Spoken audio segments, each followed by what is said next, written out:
നമസ്കാരം. സർവം UDF മയം. പ്രബുദ്ധരായ വോട്ടർമാർ അവരുടെ സമ്മതിദാനാവകാശം മനോഹരമായി വിനിയോഗിച്ചു. കേരളത്തിന്റെ മുഖ്യമന്ത്രി പിണറായി വിജയനും ഇടതുപക്ഷ ജനാധിപത്യ മുന്നണിക്കുമൊക്കെ കേരളത്തിലെ സാധാരണക്കാരായിട്ടുള്ള ജനങ്ങൾ ഒരു ഷോക്ക് ട്രീറ്റ്മെന്റ് കൊടുത്തു. ഈ ഷോക്ക് ട്രീറ്റ്മെന്റ് ഫലിച്ചാൽ ഇടതുപക്ഷ ജനാധിപത്യ മുന്നണിക്ക് കൊള്ളാം, പിണറായി വിജയന് കൊള്ളാം. ഇത് ഫലിച്ചില്ലെങ്കിൽ, ഇതിൽ നിന്നും പാഠം പഠിച്ചില്ലെങ്കിൽ നിങ്ങൾ കടമുഴകി വീഴുമെന്ന കാര്യത്തിൽ ഒരു തർക്കവുമില്ല. ഈ വരുന്ന നിയമസഭാ തിരഞ്ഞെടുപ്പിൽ അതിന് മുന്നോടിയായി നിങ്ങൾക്കൊരു ഷോക്ക് ട്രീറ്റ്മെന്റ് തന്നിരിക്കുകയാണ് പൊതുജനം. ഈ റിസൾട്ട് നോക്കുമ്പോൾ നിങ്ങൾക്കത് മനസ്സിലാക്കാൻ കഴിയും.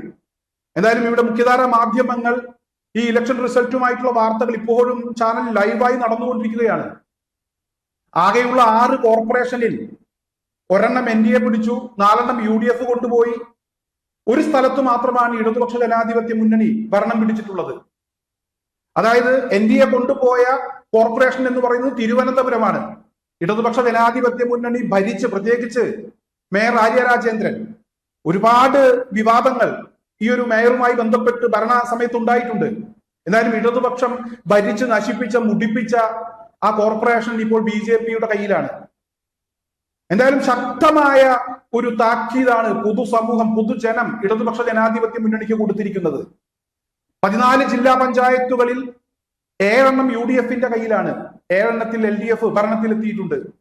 അതുപോലെ തന്നെ ഇവിടെ 941 ഗ്രാമപഞ്ചായത്തുകളിൽ 340 LDFന് ഭരണം നേടാനായിട്ടുള്ളത്.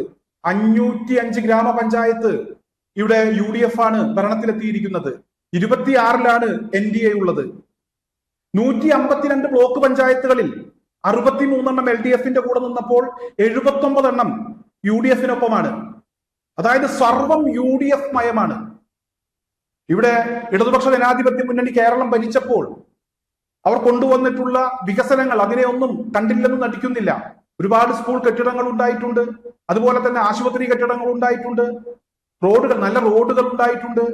പക്ഷേ കേരളത്തിലെ സാധാരണക്കാരായിട്ടുള്ള ജനങ്ങൾ ഒരിക്കലും സഹിക്കാത്ത, മതേതര കേരളം സഹിക്കാത്ത ചില കാര്യങ്ങൾക്ക് ഇടതുപക്ഷ ജനാധിപത്യ മുന്നണി കൂട്ടുനിന്നു. വെള്ളാപ്പള്ളി നടേശനെ പോലുള്ള ആളുകളെ ചേർത്ത് പിടിച്ചു. തുടർച്ചയായി ഇവിടുത്തെ മുസ്ലിങ്ങളെ അധിക്ഷേപിക്കുന്ന, പരിഹസിക്കുന്ന വെള്ളാപ്പള്ളി നടേശനെ കൂട്ടുപിടിച്ചതിന്റെ ഭാഗമായിട്ടാണ് ഇത്തരത്തിലൊരു പരാജയം ഇടതുപക്ഷ ജനാധിപത്യ മുന്നണിക്ക് ഉണ്ടായിട്ടുള്ളത്.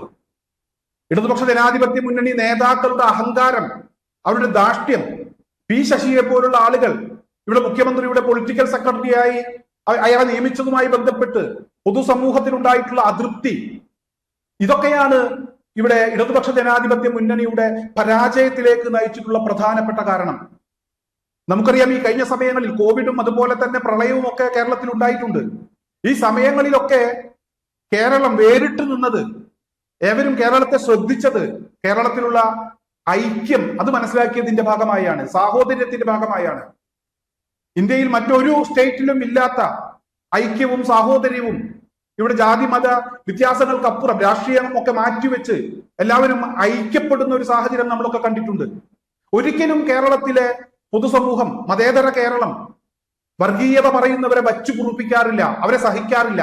എന്നാൽ പിണറായി വിജയൻ 4 വോട്ടിന് വേണ്ടി വെള്ളാപ്പള്ളിയെ പോലുള്ള ആളുകളെ കൂട്ടുപിടിച്ചു. ഈരാറ്റുപേട്ടയിൽ ഇവിടെ കുറച്ച് മുസ്ലിം കുട്ടികളാണ്, ഒരു പള്ളിയിൽ അച്ഛനുമായിട്ടുണ്ടായിട്ടുള്ള ഒരു തർക്കം. ആ കുട്ടികളെ കുറിച്ച് പിണറായി വിജയൻ ഇവിടെ മാധ്യമങ്ങൾക്ക് മുന്നിൽ നടത്തിയ പ്രതികരണം ഞാനിവിടെ ആവർത്തിക്കാൻ ഉദ്ദേശിക്കുന്നില്ല, അത്ര മോശപ്പെട്ടതാണ്. എന്തായാലും പിണറായി വിജയന്റെ കൂട്ടുകെട്ടാണ്, അല്ലെങ്കിൽ വെള്ളാപ്പള്ളി ഇഫക്റ്റ് ആണ് ഈ ഒരു പരാജയം, ഇത്തരത്തിലൊരു പരാജയം ഇടതുപക്ഷ ജനാധിപത്യ മുന്നണിക്ക് സമ്മാനിച്ചത് എന്ന കാര്യത്തിൽ ഒരു തർക്കവുമില്ല.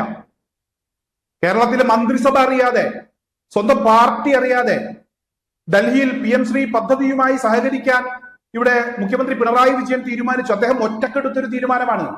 ആ തീരുമാനത്തിനേറ്റ അടിയാണിത്, അക്കാര്യത്തിൽ ഒരു തർക്കവുമില്ല. അതുപോലെ RSSന്റെ കാര്യാലയത്തിലും RSSന്റെ നേതാക്കളുമായും ഒക്കെ സർക്കാരിന് വേണ്ടി, അല്ലെങ്കിൽ മുഖ്യമന്ത്രിയുടെ മകൾ വീണ വിജയന് വേണ്ടി പോയി ചർച്ച നടത്തി.